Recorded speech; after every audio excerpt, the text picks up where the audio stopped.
Moin Moin und herzlich willkommen in der TWS Notaufnahme. Denn in diesem Video möchte ich euch ein Hobbyprodukt zeigen, von dem ihr unbedingt die Finger lassen solltet. Bei einer kürzlichen Shoppingtour in einem 1-Euro-Laden entdeckte ich neben vielen coolen Bastel- und Geländebausachen dieses Bastelmesser-Set.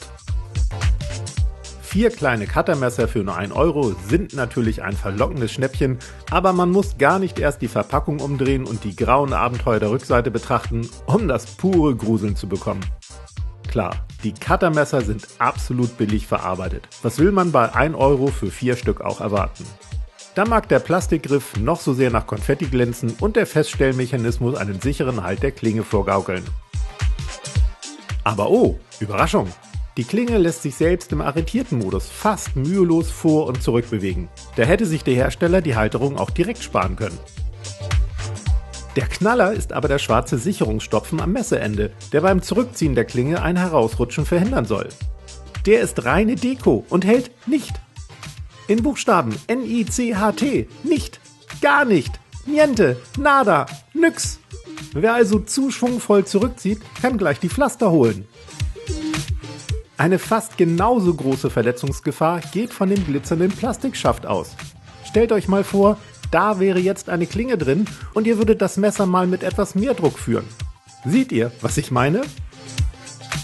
Und diese Materialermüdung ist kein Einzelfall, denn wir haben ja noch ein brandneues Messer zum Testen. Und nicht vergessen, irgendwann mit den Jahren kann billiges Plastik ja auch porös werden und noch leichter brechen. Ich weiß echt nicht, wie solche Cuttermesser in Deutschland auf den Markt kommen dürfen, wo es ja sonst von TÜV, CE-Zeichen und unendlichen Produktvorschriften nur so wimmelt. In jedem Fall Finger weg. Und gebt diese Bastelmesser bloß nie in Kinderhände. Ihr werdet eures Lebens nicht mehr froh. Legt einfach noch ein paar Euro drauf und holt euch ein vernünftiges Profi-Werkzeug. Denn ein gutes Cuttermesser kauft man nur einmal, danach holt man nur noch frische Wechselklingen. Achtet auf einen ergonomischen und eventuell rutschfreien Griff. Besteht unbedingt auf einen Metallschaft, in dem die Klinge geführt wird und der ein Durchbrechen des Messers 100%ig verhindert. Und schaut, dass der Arretierungsmechanismus die Klinge wirklich festhält und sie auch hinten am Griff nicht mal eben rausrutschen kann. Firmen, die gute und zugleich preiswerte Cutter- und Bastelmesser herstellen, gibt's einige. Besonders empfehlen kann ich den japanischen Hersteller Olfa, von dem ich seit Jahren verschiedenste Cutter- und Präzisionsbastelmesser habe. Je nach Modell seid ihr schon mit weniger als 10 Euro dabei und bekommt dafür wirklich hervorragende Qualität und eine sichere Verarbeitung. Einzig das Grafikmesser AK4 ist spürbar teurer, aber ich habe meinen Kauf bis heute nie bereut. Ein ausführliches TWS-Review, das ich bereits vor Jahren zu dem Messer gedreht habe, ist natürlich oben verlinkt.